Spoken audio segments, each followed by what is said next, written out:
à toutes et bonjour à tous, bienvenue dans la Minute Techno Alimentaire. Aujourd'hui, une question de fromagerie qui nous est posée par Daniel. Pourquoi un fromage qui fait 50% d'humidité se déshydrate dans une cave qui fait 97% ou 96% d'hygrométrie? En fait, c'est parce que la question est mal posée. Il faudrait comparer non pas l'humidité du fromage et l'humidité de l'air, mais l'activité de l'eau du fromage et l'hygrométrie de l'air. En fait, le fromage a une activité de l'eau qui est aux environs de 0,98-0,99.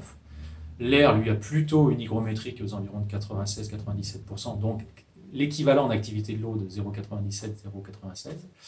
Donc l'air est bien plus sec que le fromage, donc c'est logique qu'il y ait de l'eau qui parte du fromage vers l'air. Si on veut limiter ça, il faut s'arranger pour avoir à peu près les mêmes valeurs d'hygrométrie de l'air que l'activité de l'eau du fromage, mais autrement on aura toujours des transferts. Et ces transferts vont dépendre du rapport surface-volume du fromage.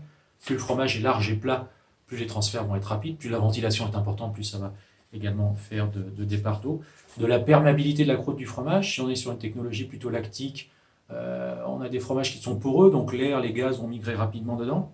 Et puis ça dépend aussi du type de croûtage que l'on pourra avoir, entre guillemets croûte, c'est-à-dire la flore que l'on fait se développer dessus. Si on a une flore par exemple plutôt géotrichum, c'est un petit peu plus poreux perméable qu'une croûte pénicillium, qui elle est beaucoup plus dense et moins perméable. Donc on a plus de départ d'eau avec du géotrichum que l'on en a avec du pénicillium.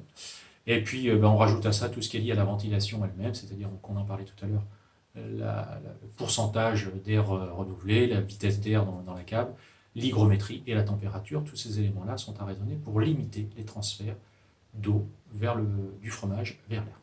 Voilà, si vous voulez tout savoir de l'affinage des fromages, venez nous retrouver dans les Énil, notamment celle de Surgère. Vous pouvez également venir chercher les renseignements dans la rubrique Actualité, services aux entreprises du site de l'Enilia, enilia-inspeak.fr. Quant à moi, je vous dis à bientôt pour une nouvelle Minute Techno.